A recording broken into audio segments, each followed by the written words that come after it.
ॐ श्रीगणेशाय नमः। श्रीसरस्वत्यै नमः। श्रीवेदव्यासाय नमः।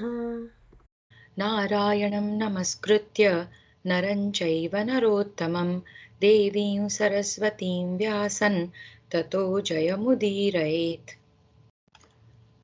श्रीमद् भगवद गीता पर्व त्रयोदशोऽध्यायः। संजय का युद्ध भूमि से लौटकर धृतराष्ट्र को भीष्म की मृत्यु का समाचार सुनाना। वैशंपायन उवाच।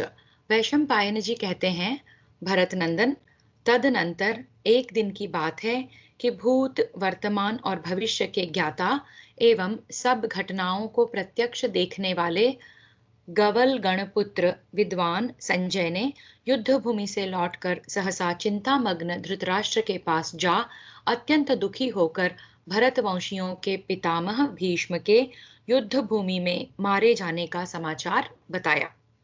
संजय उवाच। संजय बोले, महाराज भरत श्रेष्ठ, आपको नमस्कार है। मैं संजय आपकी सेवा में उपस्थित हूँ। भरत वंशियों के पितामह और महाराज शांतनु के पुत्र भीष्म जी आज युद्ध में मारे गए। जो समस्त योद्धाओं के ध्वज स्वरूप और समस्त धनुर्धरों के आश्रय थे, वे ही कुरुकुल पितामह भीष्म आज बाणशैया पर सो रहे हैं। राजन, आपके पुत्र दुर्योधन ने जिनके बाहुबल का भरोसा करके जुए का खेल किया था, वे भीष्म शिखंडी के हाथों मारे जाकर रणभूमि में शयन करते हैं।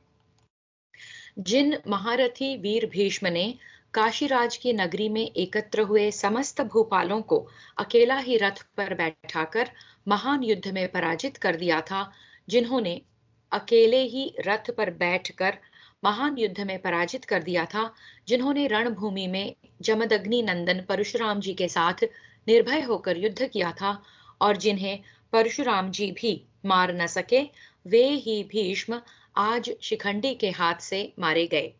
जो शौर्य में देवराज इंद्र के समान, स्थिरता में हिमालय के समान, गंभीरता में समुद्र के समान और सहनशीलता में पृथ्वी के समान थे।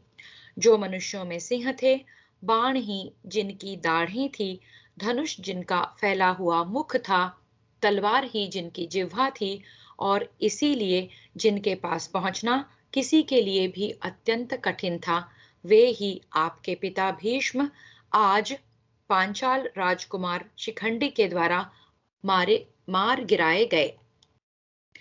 जैसे गौओं का झुंड सिंह के देखते ही भय से व्याकुल हो उठता है, उसी प्रकार जिन्हें युद्ध में हथियार उठाए देख पांडवों की विशाल वाहिनी भय से उद्विग्न होकर थर-थर कांपने लगती थी, वे ही शत्रु सैन्य संहारक भीष्म 10 दिनों तक आपकी सेना का संरक्षण करके अत्यंत दुष्कर पराक्रम प्रकट करते हुए अंत में सूर्य की भांति अस्ताचल को चले गए।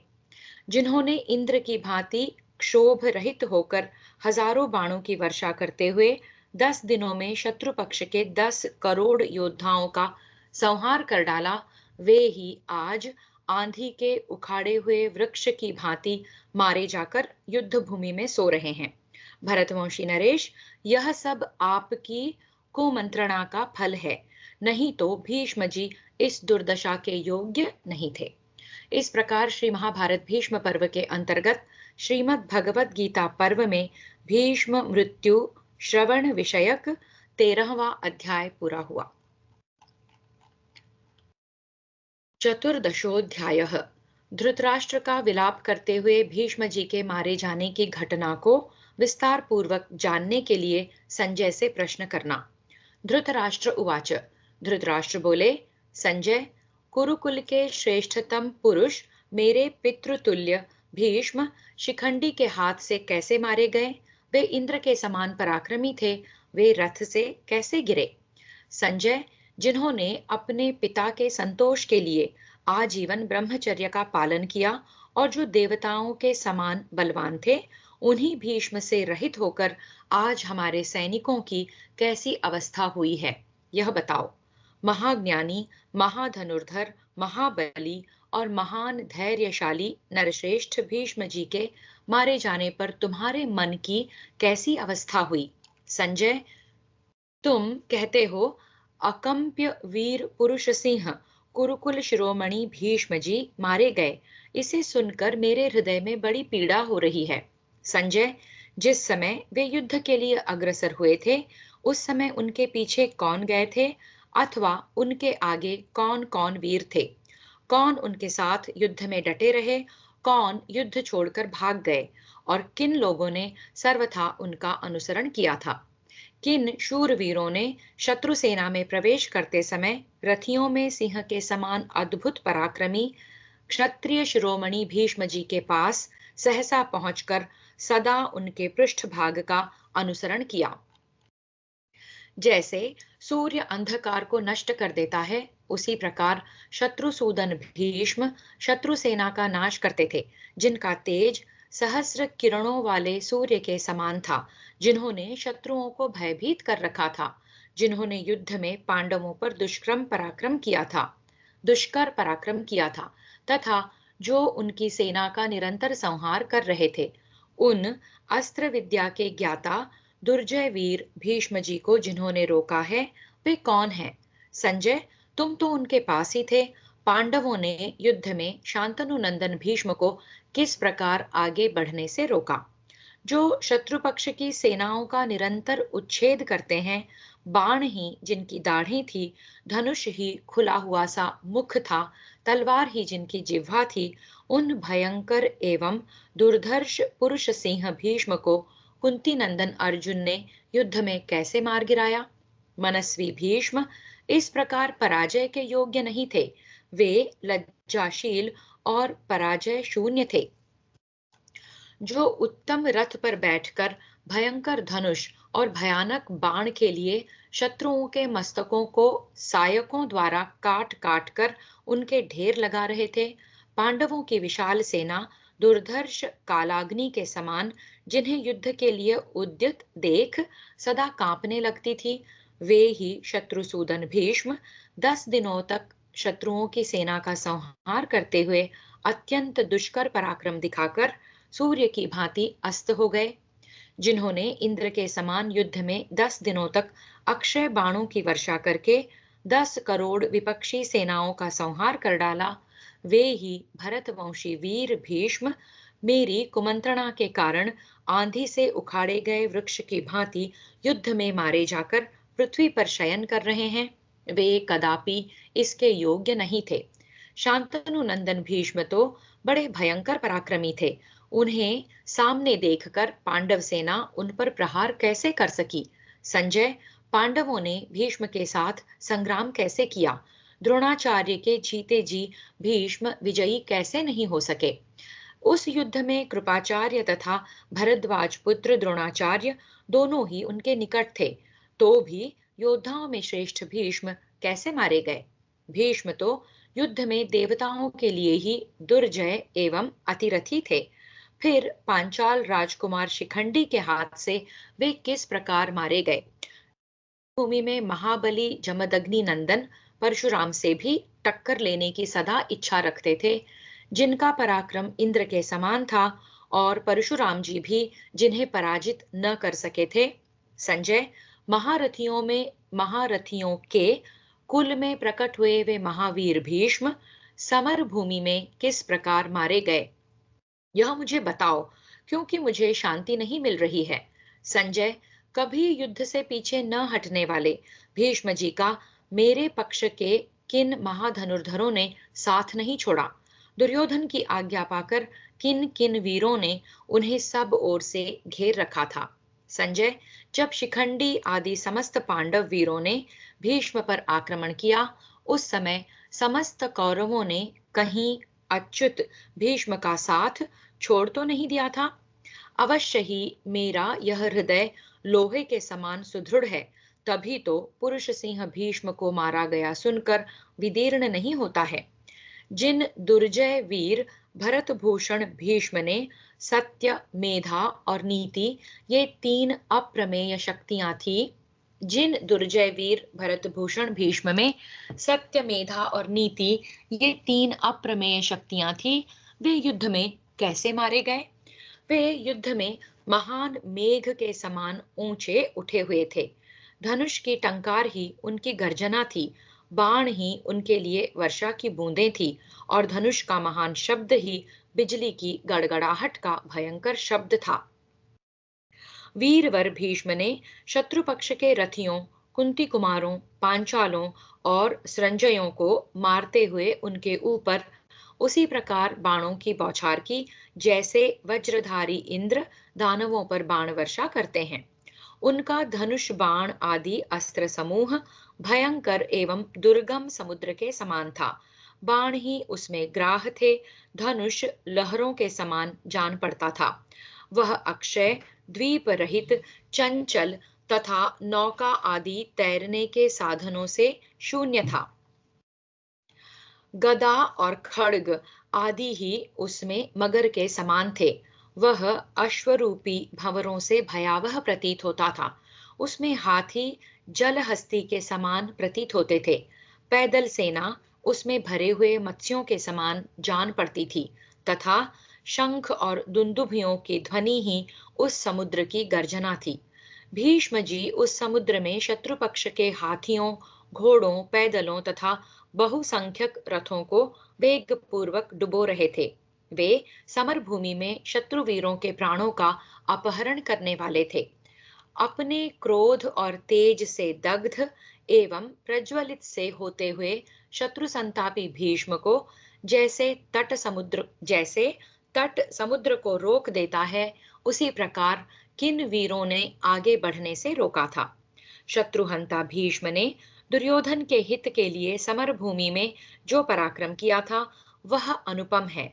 उस समय कौन कौन से योद्धा उनके आगे थे, किन किन वीरों ने अमित तेजस्वी भीष्म के रथ के दाहिने पहिए की रक्षा की थी, किन लोगों ने दृढ़ता पूर्वक व्रत का पालन करते हुए उनके पीछे की ओर रहकर शत्रु पक्ष के वीरों को आगे बढ़ने से रोका था। कौन कौन से वीर निकट से भीष्म की रक्षा करते हुए उनके आगे खड़े थे और किन वीरों ने युद्ध में लगे हुए शूर शिरोमणि भीष्म के बाएं पहिए की रक्षा की थी। संजय उनके बाएं चक्र की रक्षा में तत्पर होकर किन किन योद्धाओं ने सृंजय वंशियों का विनाश किया था तथा किन्होंने आगे रहकर सेना की अग्रणी दुर्जय वीर भीष्म की सब ओर से रक्षा की थी। सेना के अग्रणी दुर्जय वीर भीष्म की सब ओर से रक्षा की थी। संजय किन लोगों ने दुर्गम संग्राम में आगे बढ़ते हुए उनके पार्श्व भाग का संरक्षण किया था और किन्होंने उस सैन्य समूह में आगे रहकर वीरतापूर्वक शत्रु योद्धाओं का डट कर सामना किया था। जब मेरे पक्ष के बहुत से वीर उनकी रक्षा करते थे और वे भी उन वीरों की रक्षा में दत्तचित्त थे, तब भी उन सब लोगों ने मिलकर शत्रु पक्ष की दुर्जय सेनाओं को कैसे वेगपूर्वक परास्त नहीं कर दिया। संजय, भीष्म जी संपूर्ण लोकों के स्वामी, परम श्रेष्ठी प्रजापति ब्रह्मा जी के समान अजेय थे, फिर पांडव उनके ऊपर कैसे प्रहार कर सके। संजय जिन द्वीप स्वरूप भीष्म जी के आश्रय में निर्भय एवं निश्चिंत होकर समस्त कौरव शत्रुओं के साथ युद्ध करते थे, उन्हीं नरश्रेष्ठ भीष्म को तुम मारा गया बता रहे हो। यह कितने दुख की बात है। जिनके पराक्रम का आश्रय लेकर विशाल सेनाओं से संपन्न मेरा पुत्र पांडवों को कुछ नहीं गिनता था, वे शत्रुओं द्वारा किस प्रकार मारे गए।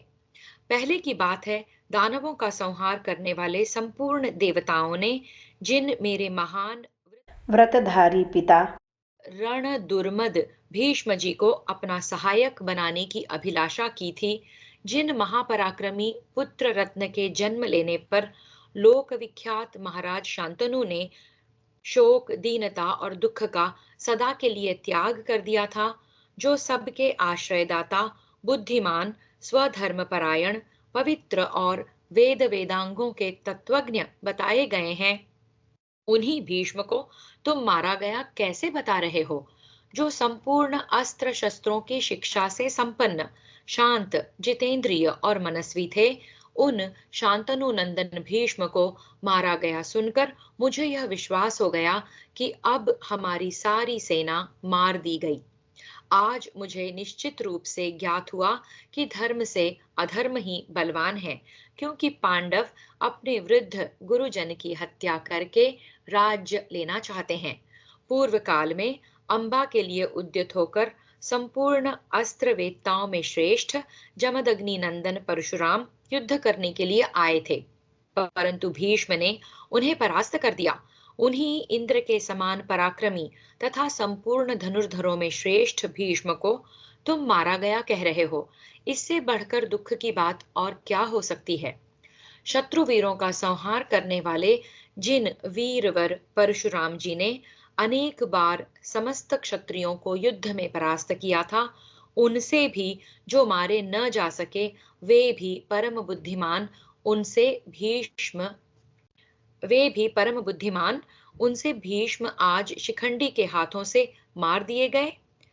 इससे जान पड़ता है कि महापराक्रमी युद्ध दुर्मद परशुराम जी की अपेक्षा भी तेज, पराक्रम और बलवान में द्रुपद कुमार शिखंडी निश्चय ही बहुत बढ़ा चढ़ा है, जिसने संपूर्ण शास्त्रों के ज्ञान में निपुण, परमास्त्र वेत्ता और शूरवर विद्वान भरत कुलभूषण भीष्म जी का वध कर डाला है।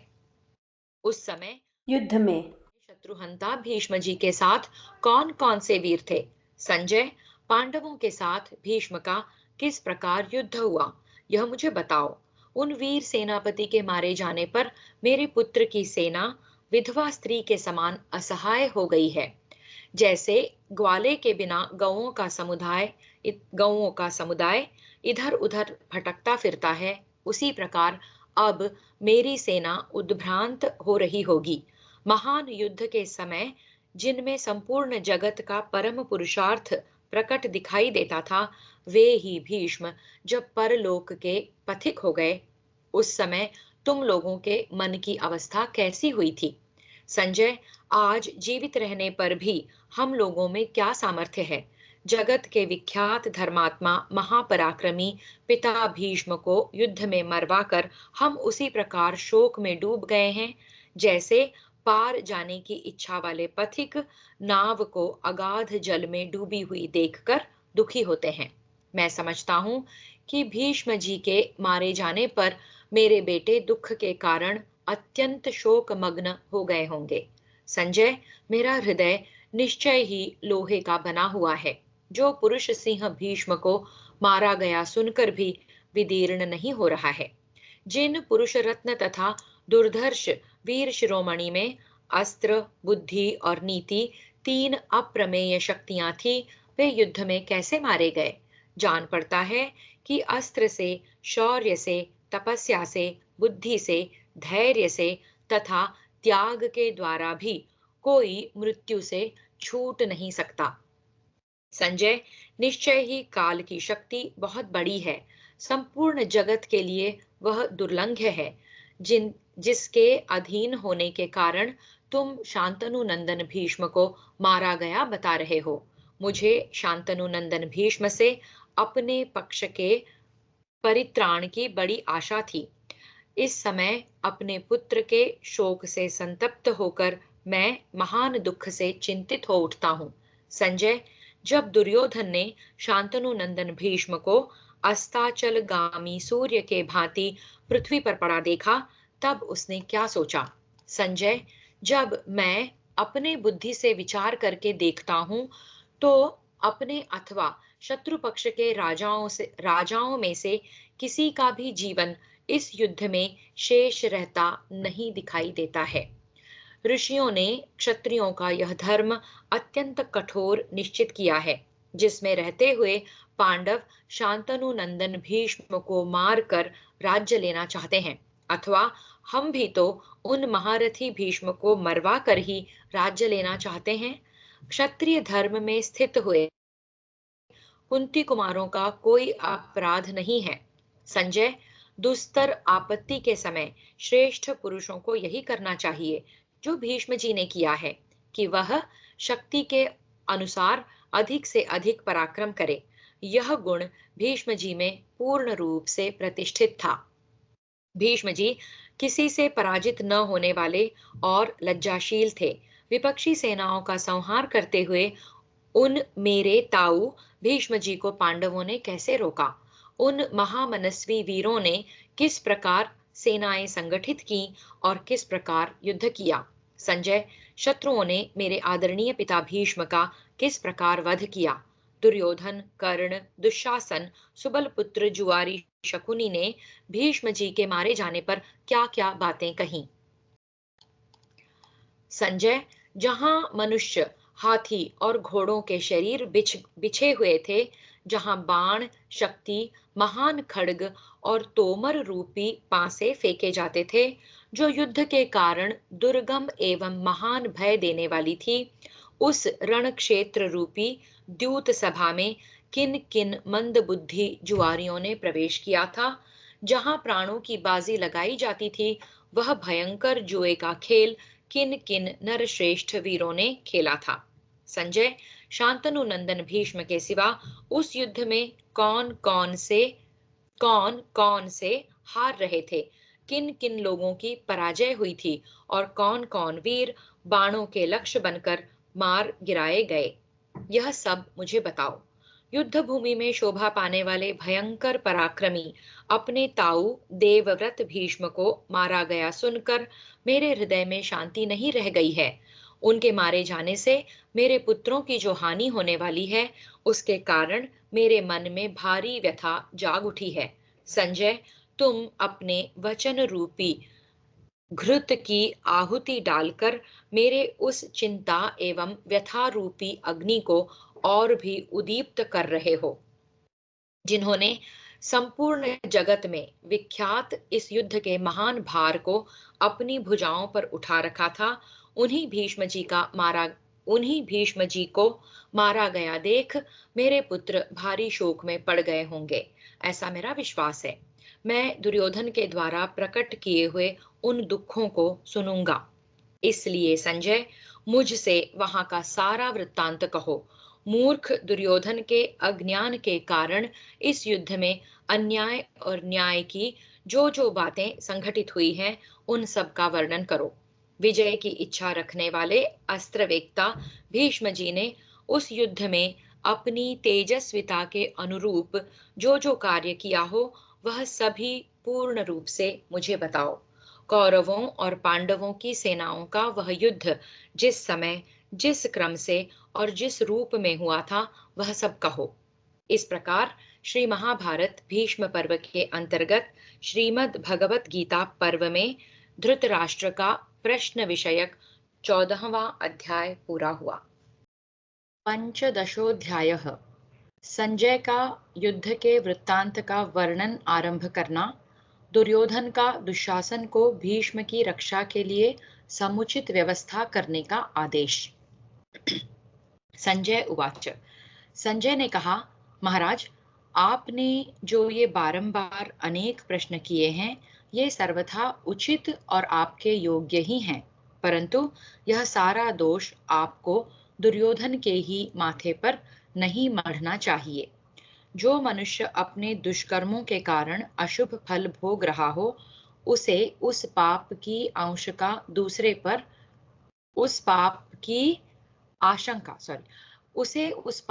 आशंका दूसरे पर नहीं करनी चाहिए।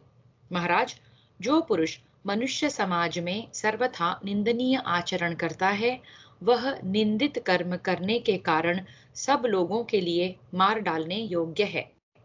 पांडव आप लोगों द्वारा अपने प्रति किए गए अपमान और कपटपूर्ण बर्ताव को अच्छी तरह जानते थे, तथापि उन्होंने केवल आपकी ओर देखकर आपके द्वारा न्यायोचित बर्ताव होने की आशा रखकर दीर्घ काल तक अपने मंत्रियों सहित वन में रहकर क्लेश भोगा और सब कुछ सहन किया।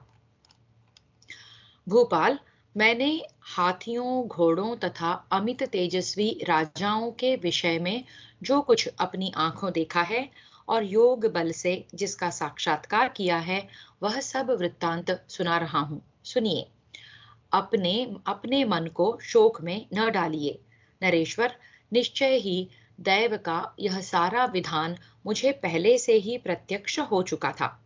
राजन, जिनके कृपा प्रसाद से मुझ पर उत्तम दिव्य ज्ञान प्राप्त हुआ है, इंद्रियातीत विषय को भी प्रत्यक्ष देखने की दृष्टि मिली है, दूर से ही सब कुछ सुनने की शक्ति, दूर दूसरे के मन की बातों को समझ लेने की सामर्थ्य, भूत और भविष्य का ज्ञान, शास्त्र के विपरीत चलने वाले मनुष्यों की उत्पत्ति का ज्ञान, आकाश में चलने फिरने की उत्तम शक्ति तथा युद्ध के समय अस्त्रों से अपने शरीर के अछूते रहने का अद्भुत चमत्कार आदि बातें जिन महात्मा के वरदान से मेरे लिए संभव हुई हैं, उन्हीं आपके पिता पाराशर नंदन बुद्धिमान व्यास जी को नमस्कार करके भरतवंशियों के इस अत्यंत अद्भुत, विचित्र एवं रोमांचकारी युद्ध का वर्णन आरंभ करता हूँ।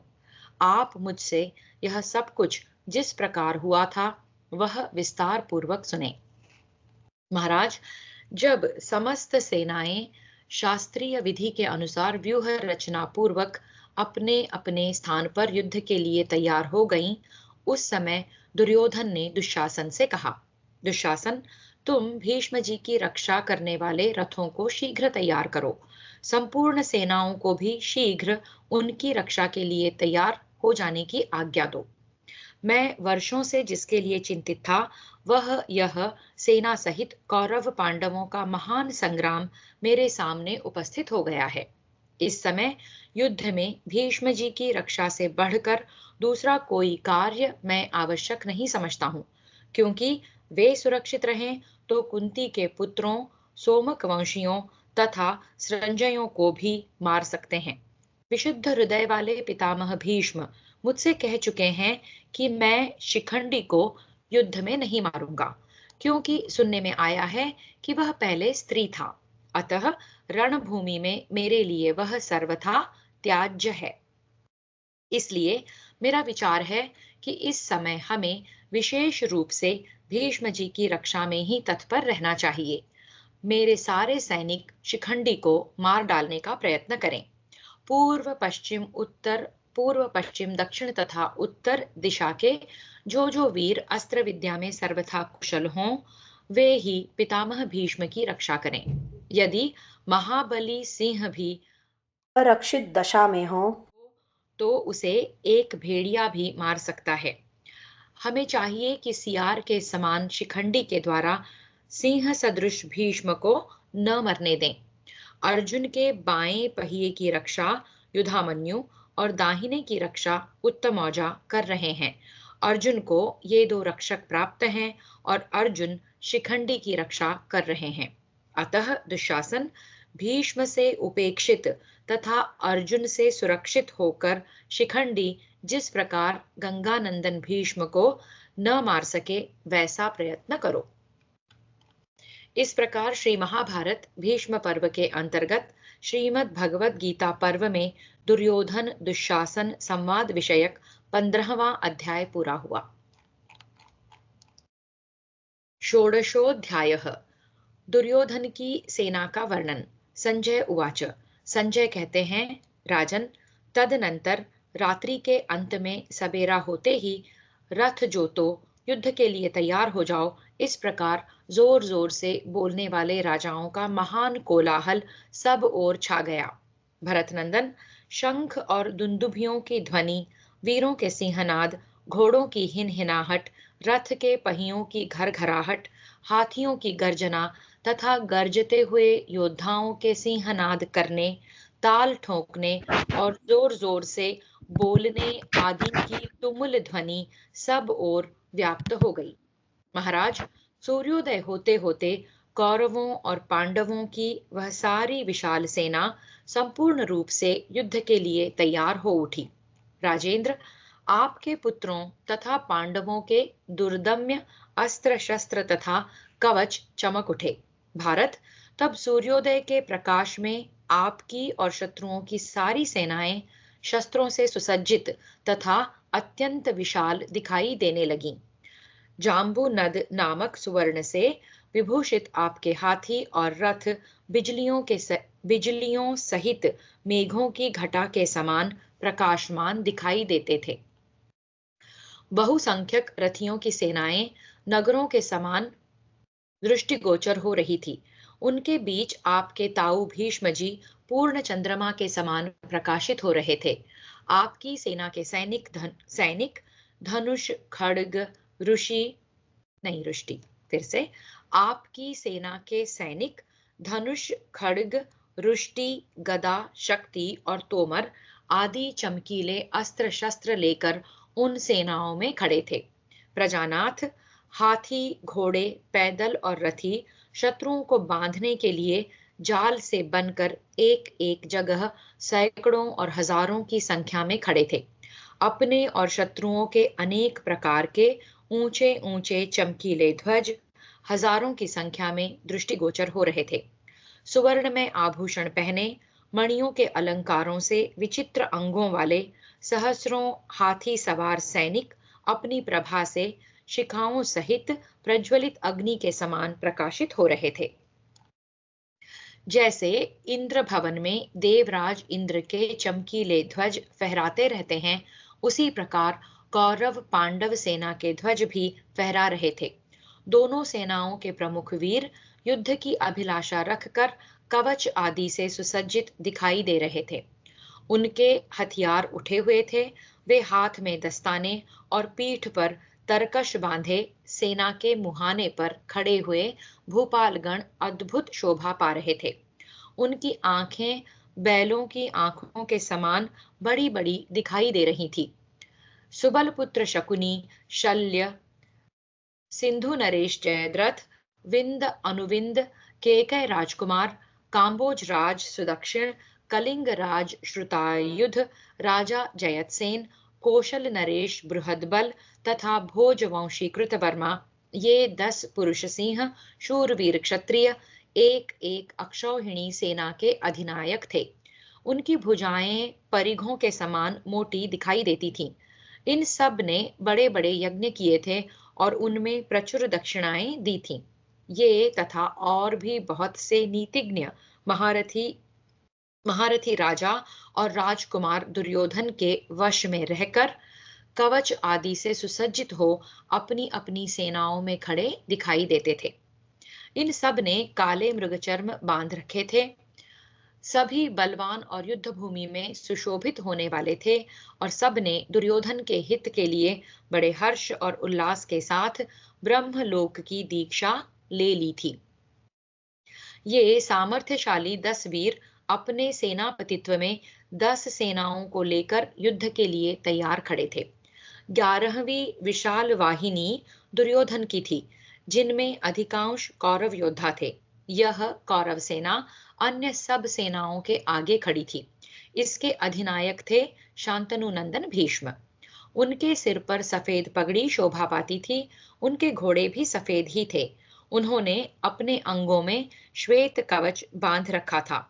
महाराज, मर्यादा से कभी पीछे न हटने वाले उन भीष्म जी को मैंने अपनी श्वेत कांति के कारण नवोदित चंद्रमा के समान सुशोभित देखा था। भीष्म जी चांदी के बने हुए सुंदर रथ पर विराजमान थे। उनकी ताल चिन्हित स्वर्णमयी ध्वजा आकाश में फहरा रही थी। उस समय कौरवों, पांडवों तथा धृष्टद्युम्न आदि महाधनुर्धर सृंजय वंशियों ने उन्हें सफेद बादलों में छिपे हुए सूर्य देव के समान देखा। धृष्टद्युम्न आदि सृंजय वंशी उन्हें देखकर बारंबार उद्विग्न हो उठते थे, ठीक उसी तरह जैसे मुंह बाए हुए विशाल सिंह को देखकर क्षुद्र मृग भय से व्याकुल हो उठते हैं। भूपाल, आपकी ये 11 अक्षौहिणी सेनाएं तथा पांडवों की 7 अक्षौहिणी सेनाएं वीर पुरुषों से सुरक्षित हो उत्तम शोभा से उत्पन्न शोभा से संपन्न दिखाई देती थी। वे दोनों सेनाएं प्रलय काल में एक दूसरे से मिलने वाले उन 2 समुद्रों के समान दृष्टिगोचर हो रही थी, जिनमें मत वाले मगर और भंवरे होती हैं तथा जिनमें बड़े बड़े ग्राह सब ओर फैले रहते हैं। राजन, कौरवों की इतनी बड़ी सेना का वैसा संगठन मैंने पहले कभी न तो देखा था और न ही सुना था। इस प्रकार श्री महाभारत भीष्म पर्व के अंतर्गत श्रीमद् भगवत गीता पर्व में सैन्य वर्णन विषयक 16वां अध्याय पूरा हुआ। सप्तदशोऽध्यायः कौरव महारथियों का युद्ध के लिए आगे बढ़ना तथा उनके व्यूह, वाहन और ध्वज आदि का वर्णन। संजय उवाच। संजय कहते हैं, राजन, श्री कृष्ण द्वैपायन भगवान व्यास ने जैसा कहा था उसी के अनुसार सब राजा कुरुक्षेत्र में एकत्र हुए थे। उस दिन चंद्रमा मघा नक्षत्र पर था। आकाश में 7 महाग्रह अग्नि के समान उदीप्त दिखाई दे रहे थे। उदय काल में सूर्य 2 भागों में बटा हुआ सा दिखाई देने लगा। साथ ही वह अपनी प्रचंड ज्वालाओं से अधिकाधिक जाज्वल्यमान होकर उदित हुआ था। संपूर्ण दिशाओं में दाह सा हो रहा था और मांस तथा रक्त का आहार करने वाले गीदड़ और कौवे मनुष्यों तथा पशुओं की लाशों की लालसा रखकर अमंगल सूचक शब्द कर रहे थे। कुरुकुल के वृद्ध पितामह भीष्म तथा भरद्वाज नंदन द्रोणाचार्य, ये दोनों शत्रु दमन महारथी प्रतिदिन सवेरे उठकर मन को संयम में रखते हुए यही आशीर्वाद देते थे कि पांडवों की जय हो, परंतु वे जैसी प्रतिज्ञा कर चुके थे उसके अनुसार आपके लिए ही पांडवों के साथ युद्ध करते थे। उस दिन संपूर्ण धर्मों के विशेषज्ञ आपके ताऊ देवव्रत भीष्म जी सब राजाओं को बुलाकर उनसे इस प्रकार बोले, क्षत्रियों, यह युद्ध तुम्हारे लिए स्वर्ग का खुला हुआ विशाल द्वार है। तुम लोग इसके द्वारा इंद्र अथवा ब्रह्मा जी का सालोक्य प्राप्त करो। यह तुम्हारे पूर्ववर्ती पूर्वजों द्वारा स्वीकार किया हुआ सनातन मार्ग है। तुम सब लोग शांत चित्त होकर युद्ध में शौर्य का परिचय देते हुए अपने आप को सुयश और सम्मान का भागी बनाओ। नाभाग, ययाति, मांधाता, नहुष और नृग ऐसे ही कर्मों द्वारा सिद्धि को प्राप्त होकर उत्कृष्ट लोकों में गए हैं। घर में रोगी होकर पड़े पड़े प्राण त्याग करना क्षत्रिय के लिए अधर्म माना गया है। वह युद्ध में लोहे के अस्त्र शस्त्रों द्वारा आहत होकर जो मृत्यु को अंगीकार करता है वही उसका सनातन धर्म है। भरत श्रेष्ठ, भीष्म के ऐसा कहने पर वे सभी भूपाल श्रेष्ठ रथों द्वारा अपनी सेनाओं की शोभा बढ़ाते हुए युद्ध के लिए प्रस्थित हुए। भरत भूषण, इस युद्ध में भीष्म ने मंत्रियों तथा बंधुओं सहित कर्ण के अस्त्र शस्त्र रखवा दिए थे। इसलिए आपके पुत्र और अन्य नरेश बिना कर्ण के ही अपने सिंहनाद से 10 दिशाओं को प्रतिध्वनित करते हुए युद्ध के लिए निकले। श्वेत छत्रों, पताकाओं, ध्वजों, हाथियों, घोड़ों, रथों और पैदल सैनिकों से उन समस्त सेनाओं की बड़ी शोभा हो रही थी। भेरी, पणब, दुंदुभी आदि वाद्यों की ध्वनियों तथा रथ के पहियों की घर घर शब्दों से वहां की सारी भूमि व्याप्त हो रही थी। सोने के अंगद और केयूर नामक बाहुभूषण तथा धनुष धारण किए महारथी वीर अग्नियुक्त पर्वतों के समान सुशोभित हो रहे थे। कौरव सेना के प्रधान सेनापति भीष्म भी ताड़ और 5 तारों के चिन्ह से युक्त विशाल ध्वजा पताका से सुशोभित रथ पर जा बैठे। उस समय वे निर्मल तेजोमय सूर्य देव के समान प्रकाशित हो रहे थे।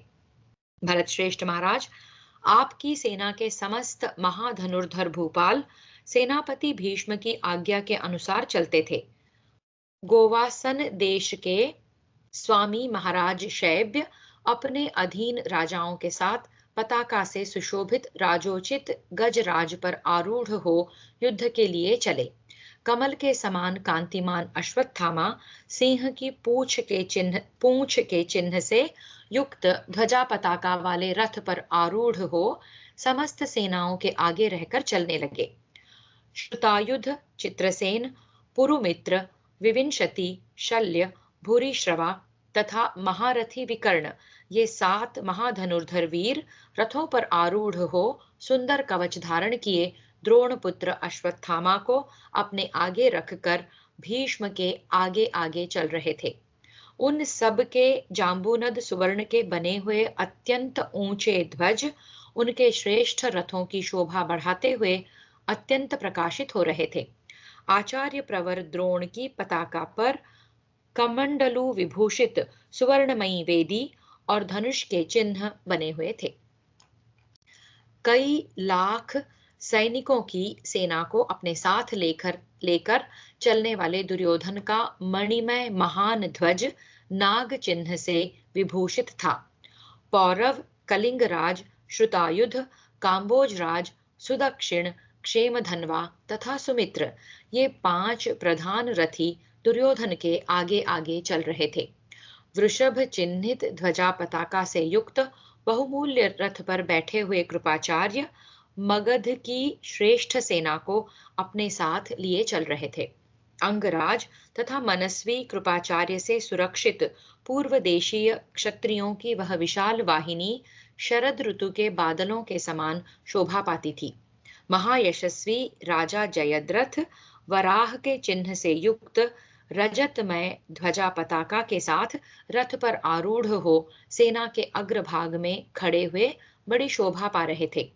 उनके अधीन 1 लाख रथ, 8,000 हाथी और 60,000 घुड़सवार थे। सिंधुराज के द्वारा सुरक्षित अनंत रथ, हाथी और घोड़ों से भरी हुई वह विशाल सेना अद्भुत शोभा पा रही थी। कलिंग देश का राजा श्रुतायुध अपने मित्र केतुमान के साथ 60,000 रथ और 10,000 हाथियों को साथ लिए युद्ध के लिए चला।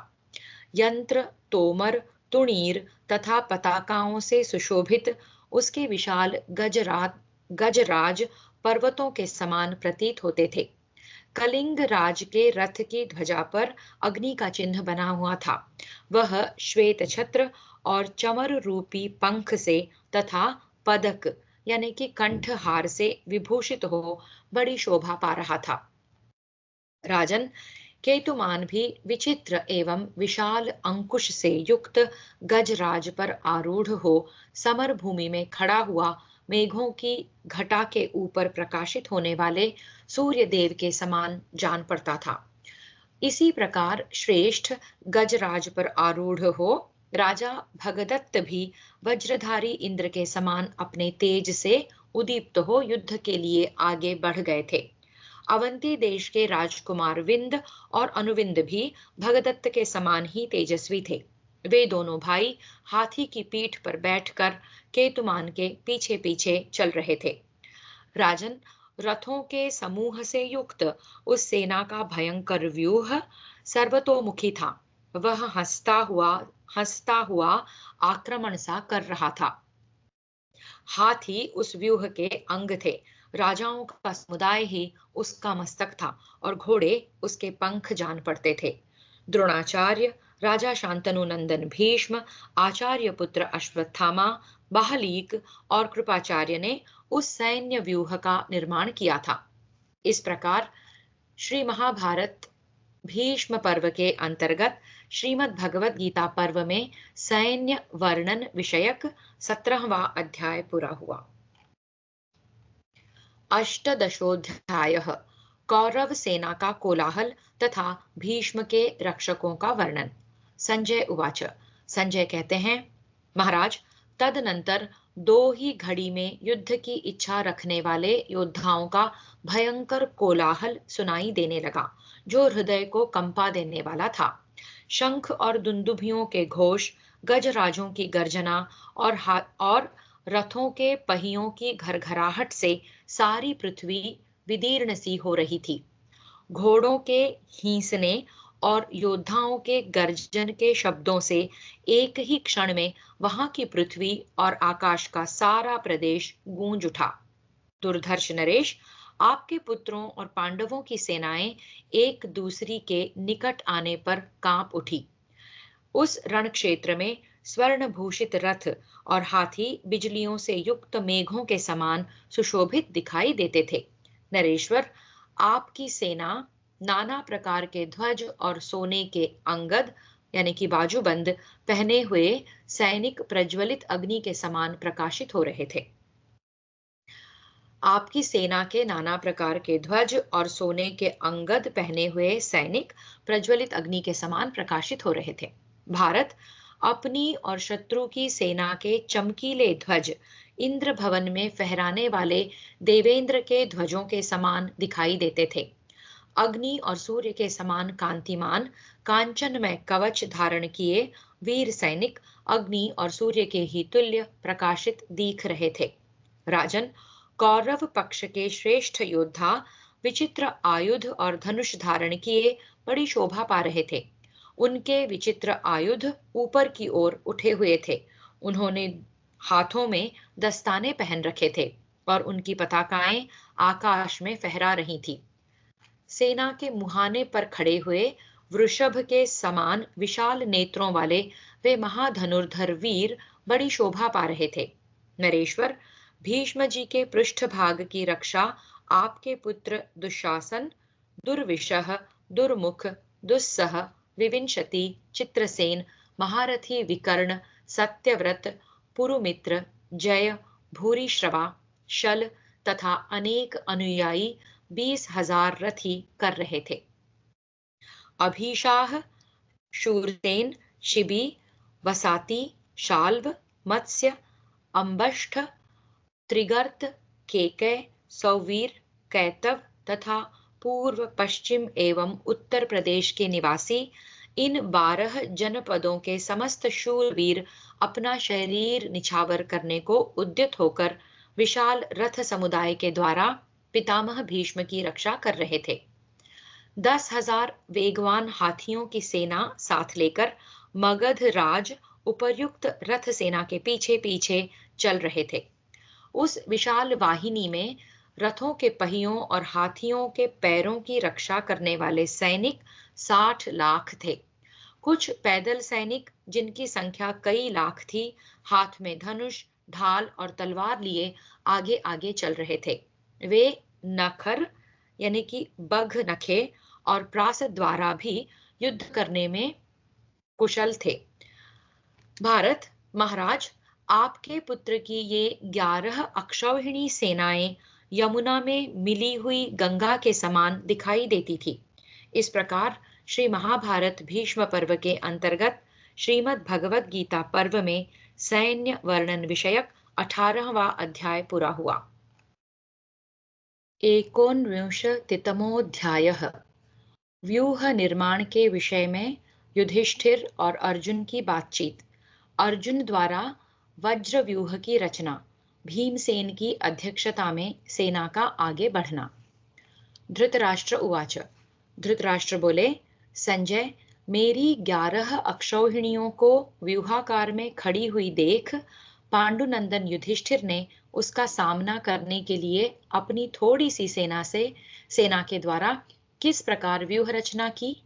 जो मनुष्य, देवता, गंधर्व और असुर सभी की व्यूह निर्माण विधि को जानते हैं, उन भीष्म जी के सामने कुंती कुमार ने किस तरह अपनी सेना का व्यूह बनाया। संजय उवाच, संजय ने कहा, राजन, आपकी सेनाओं को व्यूहाकार में खड़ी हुई देख धर्मात्मा पांडुपुत्र धर्मराज युधिष्ठिर ने अर्जुन से कहा, तात, महर्षि बृहस्पति के वचन से ऐसा ज्ञात होता है कि यदि शत्रुओं की सेना थोड़ी हो तो अपनी सेना को छोटे आकार में संगठित करके युद्ध करना चाहिए। यदि अपने से अधिक सैनिकों के साथ युद्ध करना हो तो अपनी सेना को इच्छानुसार फैलाकर खड़ी करें। थोड़े से सैनिकों से बहुतों के साथ युद्ध करने के लिए सूचीमुख नामक व्यूह उपयोगी हो सकता है और हमारी सेना शत्रुओं से बहुत कम है ही। पांडुनंदन, महर्षि के इस कथन पर विचार करके तुम भी अपनी सेना का व्यूह बनाओ। धर्मराज की यह बात सुनकर पांडुपुत्र अर्जुन ने उन्हें इस प्रकार उत्तर दिया, नृपश्रेष्ठ, यह लीजिए, मैं आपके लिए अविचल एवं दुर्जय वज्र व्यूह की रचना करता हूँ, जिसका आविष्कार वज्रधारी इंद्र ने किया था, जो समर भूमि में प्रचंड वायु की भांति उठकर शत्रुओं के लिए दुस्सह हो उठते हैं। वे योद्धाओं में श्रेष्ठ आर्य भीमसेन हमारे आगे रहकर युद्ध करेंगे। पुरुष श्रेष्ठ भीमसेन युद्ध के विविध उपायों के ज्ञान में निपुण हैं। वे हमारी सेना के अगुवा होकर शत्रुओं के तेज को नष्ट करते हुए युद्ध करेंगे। जैसे सिंह को देखते ही क्षुद्र मृग भयभीत होकर भाग उठते हैं, उसी प्रकार इन्हें देखकर दुर्योधन आदि समस्त कौरव त्रस्त होकर पीछे लौट जाएंगे। जैसे सिंह को देखते ही क्षुद्र मृग भयभीत होकर भाग उठते हैं, उसी प्रकार इन्हें देखकर दुर्योधन आदि समस्त कौरव त्रस्त होकर पीछे लौट जाएंगे। जैसे देवता देवराज का आश्रय लेकर निर्भय हो जाते हैं, उसी प्रकार हम लोग योद्धाओं में श्रेष्ठ भीमसेन का आश्रय लेंगे। ये हमारे लिए परकोटे का काम करेंगे। फिर हमें कहीं से कोई भय नहीं रह जाएगा। संसार में ऐसा कोई भी पुरुष नहीं है जो भयंकर पराक्रम प्रकट करने वाले क्रोध में भरे हुए नरश्रेष्ठ वृकोदर की ओर देखने का साहस कर सके। जब भीमसेन लोहे से बनी हुई अपनी सुदृढ़ गदा हाथों में ले महान वेग से विचरते हैं, उस समय वे समुद्र को भी सोख सकते हैं। केकय राजकुमार धृष्टकेतु और चेकितान भी ऐसे ही पराक्रमी हैं। नरेश्वर, ये धृतराष्ट्र के पुत्र अपने मंत्रियों सहित आपकी ओर देख रहे हैं। राजन, युधिष्ठिर से ऐसा कहकर अर्जुन भीमसेन से बोले, अब आप इन शत्रुओं को अपना महान बल दिखाइए। भारत, अर्जुन के ऐसा कहने पर उस युद्ध स्थल में समस्त सैनिकों ने अनुकूल वचनों द्वारा उस समय उनका पूजन समादर किया। महाबाहु अर्जुन ने ऐसा कहकर उसी तरह किया। अपनी सब सेनाओं का शीघ्र ही व्यूह बनाया और रण के लिए प्रस्थान किया। कौरवों को अपनी ओर आते देख पांडवों की वह विशाल सेना पहले तो भरी हुई गंगा के समान स्थिर दिखाई दी, फिर उसमें धीरे धीरे कुछ चेष्टा दृष्टिगोचर होने लगी। पांडव सेना में भीमसेन सबसे आगे चलने वाले थे। उनके साथ पराक्रमी धृष्टद्युम्न, नकुल, सहदेव तथा चेदिराज धृष्टकेतु भी थे। तत्पश्चात राजा विराट अपने भाइयों और पुत्रों के साथ एक अक्षौहिणी सेना लेकर भीमसेन के पृष्ठभाग की रक्षा कर रहे थे।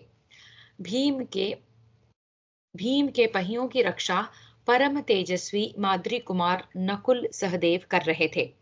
द्रौपदी के 5 पुत्र तथा अभिमन्यु, ये वेगशाली वीर, उनके पृष्ठभाग की रक्षा कर रहे थे। पांचाल राजकुमार महारथी धृष्टद्युम्न अपनी सेना के चुने हुए शूरवीर एवं प्रधान रथी प्रभद्रकों के साथ उन सब की रक्षा करते थे। भरत श्रेष्ठ, इन सब के पीछे अर्जुन द्वारा सुरक्षित शिखंडी भीष्म का विनाश करने के लिए उद्युत हो आगे बढ़ रहा था। अर्जुन के पीछे महाबली सात्यकी थे। पांचाल वीर युधामन्यु और उत्तमौजा अर्जुन के रथ के पहियों की रक्षा करते थे। चलते फिरते पर्वतों के समान विशाल और मत वाले गजराजों की सेना के साथ कुंती पुत्र राजा युधिष्ठिर बीच की सेना में उपस्थित थे।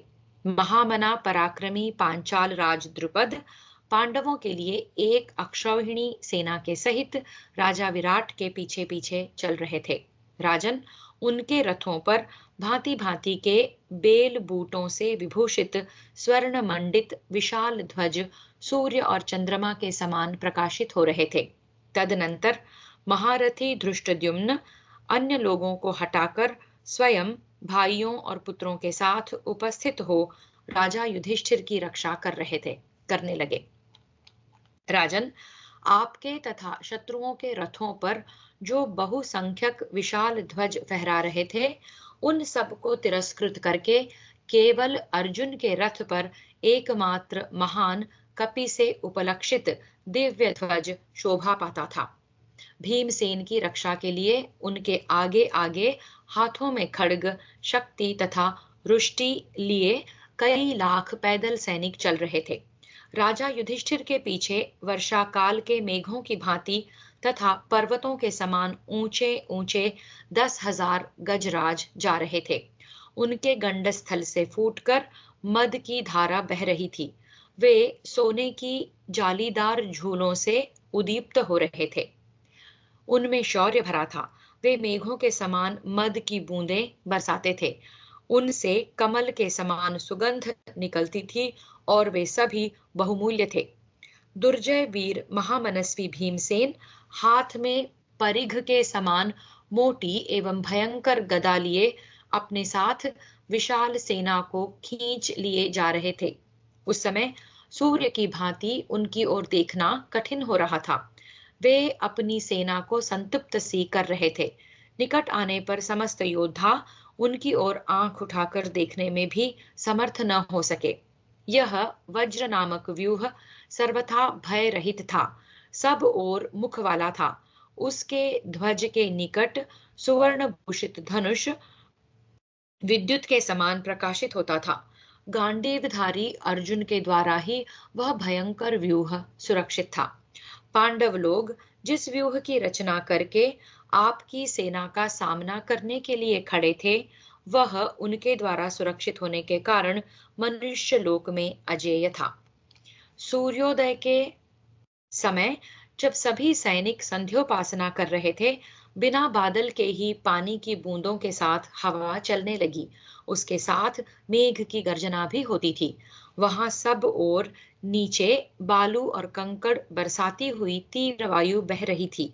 उस समय इतनी धूल उड़ी कि जगत में घोर अंधकार छा गया। भरतश्रेष्ठ पूर्व दिशा की ओर मुंह करके बड़ी भारी उल्का गिरी। उदय होते हुए सूर्य से टकराकर बड़े जोर की आवाज के साथ बिखर गई। भरत भूषण जब उभय पक्ष की सेनाएं युद्ध के लिए पूर्णतः तैयार हो गईं, उस समय सूर्य की प्रभा फीकी पड़ गई और भारी आवाज के साथ धरती कांपने लगी। भरत श्रेष्ठ उस समय ऐसा जान पड़ता था मानो पृथ्वी विकट नाद करती हुई फटी जा रही है। राजन, संपूर्ण दिशाओं में अनेक बार वज्रपात के समान भयानक शब्द प्रकट हुए। तीव्र वेग से धूल की वर्षा होने लगी। कुछ भी सूझ नहीं पड़ता था। सहसा वायु के वेग से ध्वज हिलने लगे। पताका सहित वे ध्वज सूर्य के समान तेजस्वी जान पड़ते थे। उन्हें सोने के हार और सुंदर वस्त्रों से सजाया गया था। उनमें छोटी छोटी घंटियों के साथ झालरें बंधी थी। उनके मधुर शब्द सब ओर फैल रहे थे। इस प्रकार उन महान ध्वजों के शब्द से ताड़ के जंगलों की भांति उस रणभूमि में सब ओर झन झन की आवाज हो रही थी। इस प्रकार युद्ध से आनंदित होने वाले पुरुष सिंह पांडव आपके पुत्र की वाहिनी के सामने व्यूह बनाकर खड़े थे और हमारे योद्धाओं की रक्त और मज्जा भी सुखाए देते थे। गदाधारी भीमसेन को आगे खड़ा देख हमारी सारी सेना भयभीत हो रही थी। इस प्रकार श्री महाभारत भीष्म पर्व के अंतर्गत श्रीमद् भगवत गीता पर्व में पांडव सेना का व्यूह निर्माण विषयक 19वां अध्याय पूरा हुआ। विंशोऽध्यायः दोनों सेनाओं की स्थिति तथा कौरव सेना का अभियान। धृतराष्ट्र उवाच। धृतराष्ट्र ने पूछा, संजय, सूर्योदय के समय किस पक्ष के योद्धा युद्ध की इच्छा से अधिक हर्ष का अनुभव करते हुए जान पड़ते थे? भीष्म के नेतृत्व में निकट आए हुए मेरे सैनिक अथवा भीमसेन के अध्यक्षता में आने वाले पांडव सैनिक? उस समय कौन अधिक प्रसन्न थे? चंद्रमा, सूर्य और वायु किनके प्रतिकूल थे? किनकी सेना की ओर देखकर हिंसक जंतु भयंकर शब्द करते थे? किस पक्ष के नव युवकों के मुख की कांति प्रसन्न थी?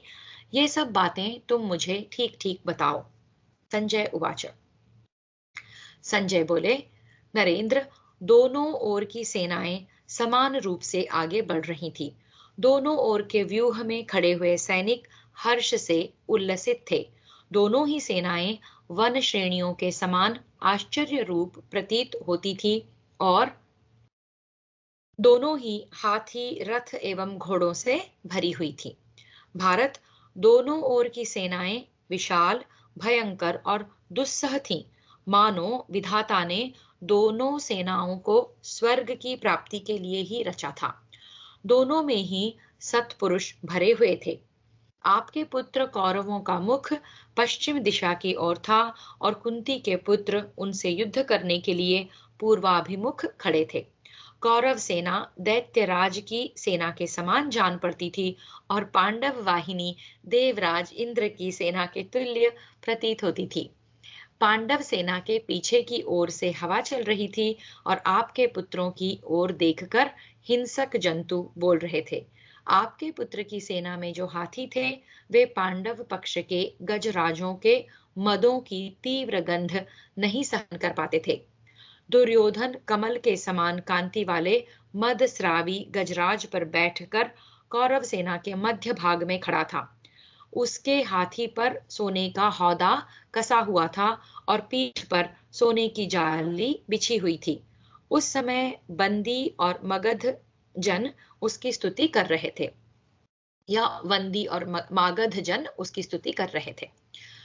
उसके मस्तक पर चंद्रमा के समान कांतिमान श्वेत छत्र तना हुआ था और कंठ में सोने की माला सुशोभित हो रही थी। गांधार राज शकुनी गांधार देश के पर्वतीय योद्धाओं के साथ आकर दुर्योधन को सब ओर से घेर कर चल रहा था। हमारी संपूर्ण सेना के आगे बूढ़े पितामह भीष्म थे। उनके सिर पर श्वेत रंग की पगड़ी थी और श्वेत वर्ण का ही छत्र तना हुआ था। उनके धनुष और खड्ग भी श्वेत ही थे। वे श्वेत शैल के समान प्रकाशित होने वाले श्वेत घोड़ों और श्वेत ध्वज से सुशोभित हो रहे थे। उनकी सेना में आपके सभी पुत्र, बाहलिक सेना का एक अंश, शल और अम्बष्ठ, सौवीर, सिंधु तथा पंचनद देश के शूरवीर क्षत्रिय विद्यमान थे। उनके पीछे प्रायः समस्त राजाओं के गुरु, उदार हृदय वाले महामना द्रोणाचार्य हाथ में धनुष लिए लाल घोड़ों से जुते हुए सुवर्णमय रथ में बैठकर भूमिपाल की भांति युद्ध के लिए जा रहे थे। वृद्ध क्षत्र का पुत्र जयद्रथ, भूरिश्रवा, पुरुमित्र, जय, शाल्व और मत्स्य देशीय क्षत्रिय तथा सब भाई केकय राजकुमार युद्ध की इच्छा से हाथियों के समूहों को साथ ले संपूर्ण सेना के मध्य भाग में स्थित थे। महान धनुर्धर और विचित्र रीति से युद्ध करने वाले गौतम वंशीय महामना कृपाचार्य गुरुतर भार ग्रहण करके शक, किरात, यवन तथा पल्लव सैनिकों के साथ कौरव सेना के बाएं भाग में होकर चल रहे थे।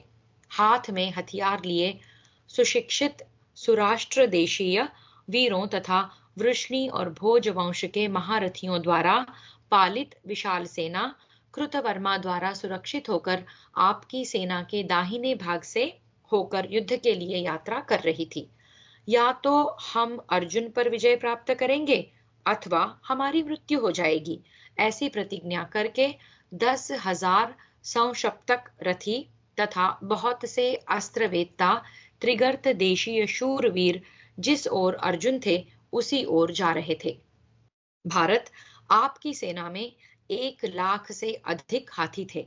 एक एक हाथी के साथ 100-100 रथ थे और एक एक रथ के साथ 100-100 घोड़े थे। प्रत्येक अश्व के पीछे 10-10 धनुर्धर और प्रत्येक धनुर्धर के साथ 100-100 पैदल सैनिक नियुक्त किए गए थे, जो ढाल तलवार लिए रहते थे। भरतनंदन, इस प्रकार भीष्म जी ने आपकी सेनाओं का व्यूह रचा था। शांतनु नंदन सेनापति भीष्म प्रत्येक दिन मानुष, दैव, गांधर्व, आसुर प्रणाली के अनुसार व्यूह रचना करके सेना के अग्रभाग में स्थित होते थे। भीष्म द्वारा रचित कौरव सेना का वह व्यूह महारथियों के समुदाय से संपन्न हो समुद्र के समान गर्जना करता था। युद्ध में उसका मुख पश्चिम की ओर था। नरेंद्र, आपकी सेना अनंत रूप वाली एवं भयंकर थी। पांडवों की वैसी नहीं थी, परंतु मैं तो उसी सेना को विशाल और दुर्जय मानता हूँ जिसके नेता साक्षात भगवान श्री कृष्ण और अर्जुन हैं। इस प्रकार श्री महाभारत भीष्म पर्व के अंतर्गत श्रीमद् भगवत गीता पर्व में सैन्य वर्णन विषयक 20वां अध्याय पूरा हुआ। एकविंशोऽध्यायः कौरव सेना को देखकर युधिष्ठिर का विषाद करना और श्री कृष्ण की कृपा से ही विजय होती है, यह कहकर अर्जुन का उन्हें आश्वासन देना। संजय उवाच। संजय कहते हैं, राजन, युद्ध के लिए उद्यत हुई दुर्योधन की विशाल सेना को देखकर कुंती पुत्र राजा युधिष्ठिर के मन में विषाद छा गया। भीष्म ने जिस व्यूह की रचना की थी उसका भेदन करना असंभव था। उसे अक्षोभ्य सा देखकर पांडुनंदन युधिष्ठिर की अंग कांति फीकी पड़ गई। वे अर्जुन से इस प्रकार बोले, महाबाहु धनंजय, जिनके प्रधान योद्धा पितामह भीष्म हैं, उन धृतराष्ट्र पुत्रों के साथ हम समर भूमि में कैसे युद्ध कर सकते हैं। महातेजस्वी शत्रुसूदन भीष्म ने शास्त्रीय विधि के अनुसार यह अक्षोभ्य एवं अभेद्य व्यूह रचा है। शत्रुनाशन अर्जुन, हम लोग अपनी सेनाओं के साथ प्राण संकट की स्थिति में पहुंच गए हैं। इस महान व्यूह से हमारा उद्धार कैसे होगा। राजन, तब शत्रुओं का नाश करने वाले अर्जुन ने आपकी सेना को देखकर विषादग्रस्त से हुए कुंती पुत्र युधिष्ठिर को संबोधित करके कहा, प्रजानाथ, अधिक बुद्धिमान, उत्तम गुणों से युक्त तथा बहुसंख्यक शूरवीरों को भी बहुत थोड़े योद्धा जिस प्रकार जीत लेते हैं, उसे बताता हूं, सुनिए। राजन, आप दोष दृष्टि से रहित हैं, अतः आपको वह युक्ति बताता हूं। पांडुनंदन, उसे केवल देवर्षि नारद, भीष्म तथा द्रोणाचार्य जानते हैं। कहते हैं, पूर्व काल में जब देवासुर संग्राम हो रहा था, उस समय इसी विषय को लेकर पितामह ब्रह्मा ने इंद्र आदि देवताओं से इस प्रकार कहा था, विजय की इच्छा रखने वाले शूरवीर अपने बल और पराक्रम से वैसी विजय नहीं पाते जैसी कि सत्य, सज्जनता, धर्म तथा उत्साह से प्राप्त कर लेते हैं। देवताओं, अधर्म, लोभ और मोह त्याग कर उद्यम का सहारा ले अहंकार शून्य होकर युद्ध करो। जहां धर्म है उसी पक्ष की विजय होती है। राजन, इसी नियम के अनुसार आप भी यह निश्चित रूप से जान लें कि युद्ध में हमारी विजय अवश्यंभावी है। जैसा कि नारद जी ने कहा है, जहां कृष्ण है वहीं विजय है। विजय तो श्री कृष्ण का एक गुण है, अतः वह उनके पीछे पीछे चलता है। जैसे विजय गुण है, उसी प्रकार विनय भी उनका द्वितीय गुण है। भगवान गोविंद का तेज अनंत है। वे शत्रुओं के समुदाय में भी कभी व्यथित नहीं होते, क्योंकि वे सनातन पुरुष परमात्मा हैं। अतः जहां श्री कृष्ण है वहीं विजय है। ये श्री कृष्ण कहीं भी प्रतिहत या अवरुद्ध न होने वाले ईश्वर हैं। इनका बाण अमोघ है।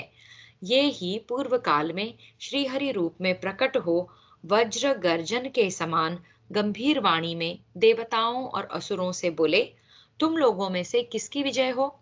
उस समय जिन लोगों ने उनका आश्रय लेकर पूछा, कृष्ण, हमारी जीत कैसी होगी, उन्हीं की जीत हुई। इस प्रकार श्री कृष्ण की कृपा से ही इंद्र आदि देवताओं ने त्रिलोकी का राज्य प्राप्त किया है। अतः भारत, मैं आपके लिए किसी प्रकार की व्यथा या चिंता होने का कारण नहीं देखता, क्योंकि देवेश्वर तथा विश्वंभर भगवान श्री कृष्ण आपके लिए विजय की आशा करते हैं। इस प्रकार श्री महाभारत भीष्म पर्व के अंतर्गत श्रीमद् भगवत गीता पर्व में युधिष्ठिर अर्जुन संवाद विषयक 21वां अध्याय पूरा हुआ। द्वाविंशोऽध्यायः युधिष्ठिर की रण यात्रा, अर्जुन और भीमसेन की प्रशंसा तथा श्री कृष्ण का अर्जुन से कौरव सेना को मारने के लिए कहना। संजय उवाच। संजय कहते हैं, भरत श्रेष्ठ, तदनंतर राजा युधिष्ठिर ने भीष्म जी की सेना का सामना करने के लिए अपनी सेना की व्यूह रचना करते हुए उसे युद्ध के लिए प्रेरित किया। कुरुकुल के धुरंधर वीर पांडवों ने उत्तम युद्ध के द्वारा उत्कृष्ट स्वर्ग लोक की इच्छा रखकर शास्त्रोक्त विधि से शत्रु के मुकाबले में अपनी सेना का व्यूह निर्माण किया। व्यूह के मध्य भाग में सव्यसाची अर्जुन द्वारा सुरक्षित शिखंडी की सेना थी और अग्रभाग में भीमसेन द्वारा पालित धृष्टद्युम्न विचरण कर रहे थे। राजन, इस व्यूह के दक्षिण भाग की रक्षा इंद्र के समान धनुर्धर सात्वत शिरोमणि श्रीमान सात्यकी कर रहे थे। राजा युधिष्ठिर हाथियों की सेना के बीच में खड़े एक सुंदर रथ पर आरूढ़ हुए, जो देवराज इंद्र के रथ की समानता कर रहा था। उस रथ में सब आवश्यक सामग्री रखी गई थी। भांति भांति के सुवर्ण तथा रत्नों से विभूषित होने के कारण उस रथ की विचित्र शोभा हो रही थी। उसमें सुवर्णमय भांड तथा रस्सियां रखी हुई थी। उस समय किसी सेवक ने युधिष्ठिर के ऊपर हाथी के दांतों की बनी हुई शलाकाओं से युक्त श्वेत छत्र लगा रखा था, जिसकी बड़ी शोभा हो रही थी। कुछ महर्षि गणों ने नाना प्रकार की स्तुतियों द्वारा महाराज युधिष्ठिर की प्रशंसा करते हुए उनकी दक्षिणावर्त परिक्रमा की। शास्त्रों के विद्वान पुरोहित, ब्रह्मर्षि और सिद्धगण जप मंत्र तथा उत्तम औषधियों द्वारा सब ओर से युधिष्ठिर के कल्याण और शत्रुओं के संहार का शुभ आशीर्वाद देने लगे। उस समय देवराज इंद्र के समान तेजस्वी कुरुश्रेष्ठ महात्मा युधिष्ठिर बहुत से वस्त्र, गाय, फल फूल और स्वर्णमय आभूषण ब्राह्मणों को दान करते हुए आगे बढ़ रहे थे। अर्जुन का रथ ज्वालमालाओं से युक्त अग्नि के समान शोभा पा रहा था। उनमें सूर्य की आकृति के सहस्रों चक्र विद्यमान थे। सैकड़ों क्षुद्र घंटिकाएं लगी थी। बहुमूल्य जाम्बूनद नामक सुवर्ण से भूषित होने के कारण उस रथ की विचित्र शोभा हो रही थी। उसमें श्वेत रंग के घोड़े और सुंदर पहिए लगे थे। गांडीव धनुष और बाण हाथ में लिए हुए कपिध्वज अर्जुन उस रथ पर आरूढ़ थे। भगवान श्री कृष्ण ने उसकी बागडोर संभाल रखी थी। अर्जुन के समान धनुर्धर इस भूतल पर न तो कोई है और न होगा ही। महाराज, जो सुंदर बाहों वाले भीमसेन बिना आयुध के केवल भुजाओं से ही युद्ध में मनुष्यों, घोड़ों, हाथियों को भस्म कर सकते हैं, उन्होंने ही आपके पुत्रों की सेना का संहार कर डालने के लिए अत्यंत रौद्र रूप धारण कर रखा है। वृकोदर भीमसेन नकुल और सहदेव के साथ रहकर अपने वीर रथी धृष्टद्युम्न की रक्षा कर रहे थे, जो सिंहों और सांडों के समान उत्तम से होकर युद्ध का खेल खेलते हैं, जिनका दर्प गजराज के समान बढ़ा हुआ है तथा जो लोक में देवराज इंद्र के समान पराक्रमी हैं, उन्हीं दुर्धर्ष वीर भीमसेन को सेना के अग्रभाग में उपस्थित देख आपके सैनिक भय से उद्विग्न चित्त हो कीचड़ में फंसे हुए हाथियों की भांति व्यथित हो उठे। उस समय सेना के मध्य भाग में खड़े हुए दुर्जय वीर निद्रा विजयी भरत श्रेष्ठ राजकुमार अर्जुन से भगवान श्री कृष्ण ने इस प्रकार कहा। वासुदेव उवाच। श्री भगवान वासुदेव बोले, धनंजय, ये जो अपनी सेना के मध्य भाग में स्थित हो रोष से तप रहे हैं और सिंह के समान हमारी सेना की ओर देख रहे हैं, ये ही कुरुकुल केतु भीष्म हैं, जिन्होंने अब तक 300 अश्वमेध यज्ञों का अनुष्ठान किया है। जैसे बादल अंशुमाली सूर्य को ढक लेते हैं, उसी प्रकार ये सारी सेनाएं इन महानुभाव भीष्म को आच्छादित किए हुए हैं। नरवीर अर्जुन, तुम पहले इन सेनाओं को मारकर भरत कुलभूषण भीष्म जी के साथ युद्ध की अभिलाषा करो। इस प्रकार श्री महाभारत भीष्म पर्व के अंतर्गत श्रीमद् भगवद गीता पर्व में श्री कृष्ण और अर्जुन का संवाद विषयक 22वां अध्याय पूरा हुआ। त्रयोविंशोऽध्यायः अर्जुन के द्वारा दुर्गा देवी की स्तुति वर प्राप्ति और अर्जुन कृत दुर्गा स्तवन के पाठ की महिमा। संजय उवाच। संजय कहते हैं, दुर्योधन की सेना को युद्ध के लिए उपस्थित देख श्री कृष्ण ने अर्जुन के हित के लिए इस प्रकार कहा। श्री भगवान उवाच। श्री भगवान बोले, महाबाहो, तुम युद्ध के सम्मुख खड़े हो। पवित्र होकर शत्रुओं को पराजित करने के लिए दुर्गा देवी की स्तुति करो। संजय उवाच। संजय कहते हैं, परम बुद्धिमान भगवान वासुदेव के द्वारा रण क्षेत्र में इस प्रकार आदेश प्राप्त होने पर कुंती कुमार अर्जुन रथ से नीचे उतरकर दुर्गा देवी की स्तुति करने लगे। अर्जुन उवाच। नमस्ते सिद्धसेनानी आर्ये मन्दरवासिनी कुमारी कालिकापाली कपिले कृष्णपिङ्गले भद्रकाली नमस्तुभ्यं महाकाली नमोऽस्तु ते चण्डी चण्डे नमस्तुभ्यं तारिणी वरवर्णिनी। अर्जुन उवाच। अर्जुन बोले, मंदराचल पर निवास करने वाली सिद्धों की सेना नेत्री आर्ये, तुम्हें बारंबार नमस्कार है। तुम ही कुमारी, काली, कपाली, कपिला, कृष्ण पिंगला, भद्रकाली और महाकाली आदि नामों से प्रसिद्ध हो। तुम्हें बारंबार प्रणाम है। दुष्टों पर प्रचंड कोप करने के कारण तुम चंडी कहलाती हो। भक्तों को संकट से तारने के कारण तारिणी हो। तुम्हारे शरीर का दिव्य वर्ण बहुत ही सुंदर है। मैं तुम्हें प्रणाम करता हूँ। कात्यायनी महाभागे कराली विजये जये शिखिपिच्छध्वजधरे नानाभरणभूषिते। महाभागे, तुम ही सौम्य और सुंदर रूप वाली पूजनीया कात्यायनी हो और तुम ही विकराल रूप धारण काली हो। विकराल रूप धारिणी काली हो। तुम ही विजया और जया के नाम से विख्यात हो। मोर पंख की तुम्हारी ध्वजा है। नाना प्रकार के आभूषण तुम्हारे अंगों की शोभा बढ़ाते हैं।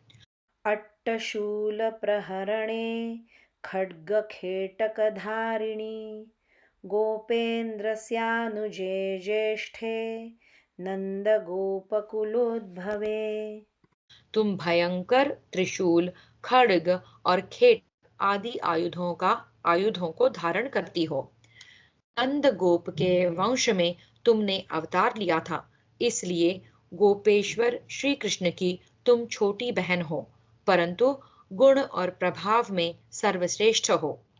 महिषासुरप्रिये नित्यं कौशिकी पीतवासिनी अट्टहासे कोकमुखे नमस्तेस्तु रणप्रिये। महिषासुर का रक्त बहाकर तुम्हें बड़ी प्रसन्नता हुई थी। तुम कुशिक गोत्र में अवतार लेने के कारण कौशिकी नाम से भी प्रसिद्ध हो। तुम पीतांबर धारण करती हो। जब तुम शत्रुओं को देखकर अट्टहास करती हो, उस समय तुम्हारा मुख चक्रवाक के समान उदीप्त हो उठता है। युद्ध तुम्हें बहुत बहुत ही प्रिय है। मैं तुम्हें बारंबार प्रणाम करता हूँ। उमे शाकम्भरी श्वेते कृष्णे कैटभनाशिनी हिरण्याक्षि विरूपाक्षि सुधूम्राक्षि नमोऽस्तु ते। उमा, शाकंभरी, श्वेता, कृष्णा, कैटभनाशिनी, हिरण्याक्षी, विरूपाक्षी और सुधूम्राक्षी सुधूम्राक्षी आदि नाम धारण करने वाली देवी, तुम्हें अनेकों बार नमस्कार है। वेदश्रुति महापुण्ये ब्रह्मण्ये जातवेदसी जम्बूकटकचैत्येषु नित्यं सन्निहितालये। तुम वेदों की श्रुति हो। तुम्हारा स्वरूप अत्यंत पवित्र है। वेद और ब्राह्मण तुम्हें प्रिय हैं। तुम ही जातवेदा अग्नि की शक्ति हो। जम्बू, कटक और चैत्य वृक्षों में तुम्हारा नित्य निवास है। त्वं ब्रह्म विद्या विद्यानां महानिद्रा च देहिनां स्कन्दमातर्भगवती दुर्गे कांतारवासिनी। तुम समस्त विद्याओं में ब्रह्म विद्या और देहधारियों की महानिद्रा हो। भगवती, तुम कार्तिकेय की माता हो, दुर्गम स्थानों में वास करने वाली दुर्गा हो। स्वाहाकार स्वधा चैव कला काष्ठा सरस्वती सावित्री वेदमाता च तथा वेदांत उच्यते।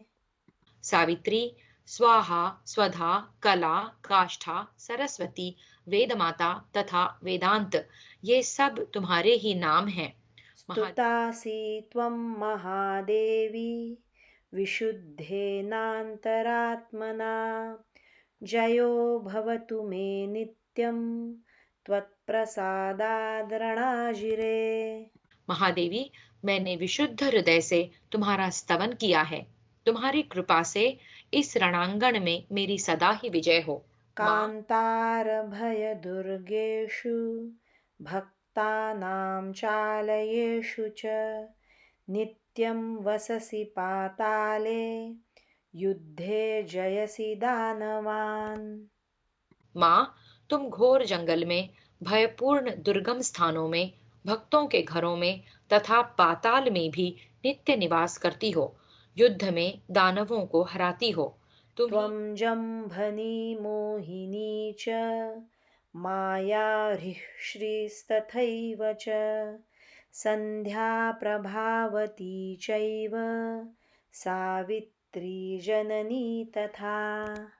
तुम ही जम्भनी, मोहिनी, माया, ह्री, श्री, संध्या, प्रभावती, सावित्री और जननी हो। तुष्टिः पुष्टिर्धृतिर्दीप्ति चन्द्रादित्यविवर्धिनी भूतिर्भूतिमतां संख्ये वीक्ष्यसे सिद्धचारणैः। तुष्टि, पुष्टि, धृति तथा सूर्य चंद्रमा को बढ़ाने वाली दीप्ति भी तुम ही हो। तुम ही ऐश्वर्यवानों की विभूति हो। युद्ध भूमि में सिद्ध और चारण तुम्हारा दर्शन करते हैं। संजय उवाच। संजय कहते हैं, राजन, अर्जुन के इस भक्ति भाव का अनुभव करके मनुष्यों पर वात्सल्य भाव रखने वाली माता दुर्गा अंतरिक्ष में भगवान श्री कृष्ण के सामने आकर खड़ी हो गईं और इस प्रकार बोली। देव्युवाच। देवी ने कहा, पांडुनंदन, तुम थोड़े ही समय में शत्रुओं पर विजय प्राप्त करोगे। फिर से, देव्युवाच। देवी ने कहा, पांडुनंदन, तुम थोड़े ही समय में शत्रुओं विजय प्राप्त करोगे। दुर्धर्ष वीर, तुम तो साक्षात नर हो। ये साक्षात नारायण तुम्हारे सहायक हैं। तुम रण क्षेत्र में शत्रुओं के लिए अजेय हो। साक्षात इंद्र भी तुम्हें पराजित नहीं कर सकते। ऐसा कहकर वरदायिनी देवी दुर्गा वहां से क्षण भर में अंतर्धान हो गईं। वह वरदान पाकर कुंती कुमार अर्जुन को अपनी विजय का विश्वास हो गया। फिर वे अपने परम सुंदर रथ पर आरूढ़ हुए। जो मनुष्य सवेरे उठकर इस स्तोत्र का पाठ करता है, उसे यक्ष, राक्षस और पिशाचों से कभी भय नहीं होता। शत्रु तथा सर्प आदि विषैले दांतों वाले जीव भी उनको कोई हानि नहीं पहुंचा सकते। राजकुल से भी उन्हें कोई भय नहीं होता। इसका पाठ करने से विवाद में विजय प्राप्त होती है और बंदी बंधन से मुक्त हो जाता है। वह दुर्गम संकट से अवश्य पार हो जाता है। चोर भी उसे छोड़ देते हैं। वह संग्राम में सदा विजयी होता और विशुद्ध लक्ष्मी प्राप्त करता है। इतना ही नहीं, इसका पाठ करने वाला पुरुष आरोग्य और बल से संपन्न हो 100 वर्षों की आयु तक जीवित रहता है। यह सब परम बुद्धिमान भगवान व्यास जी के कृपा प्रसाद से मैंने प्रत्यक्ष देखा है। राजन, आपके सभी दुरात्मा पुत्र क्रोध के वशीभूत हो मोहवश यह नहीं जानते हैं कि ये श्री कृष्ण और अर्जुन ही साक्षात नर नारायण ऋषि हैं। वे कालपाश से बद्ध होने के कारण इस समयोचित बात को बताने पर भी नहीं सुनते। द्वैपायन व्यास, नारद, कण्व तथा पापशून्य परशुराम ने तुम्हारे पुत्र को बहुत रोका था, परंतु उसने उनकी बात नहीं मानी। जहां न्यायोचित बर्ताव, तेज और कांति है, जहां ह्री, श्री और बुद्धि है, जहां धर्म विद्यमान है, वहीं श्री कृष्ण है। जहां श्री कृष्ण है, वहीं विजय है। इस प्रकार श्री महाभारत भीष्म पर्व के अंतर्गत श्रीमद् भगवद गीता पर्व में दुर्गा स्तोत्र विषयक 23वां अध्याय पूरा हुआ। चतुर्विंशोऽध्यायः सैनिकों के हर्ष और उत्साह के विषय में धृतराष्ट्र और संजय का संवाद। धृतराष्ट्र उवाच। धृतराष्ट्र ने पूछा, संजय, उस समय किस पक्ष के योद्धा अत्यंत हर्ष में भरकर पहले युद्ध में प्रवृत्त हुए? किनके मन में उत्साह भरा था और कौन कौन मनुष्य दीन एवं अचेत हो रहे थे?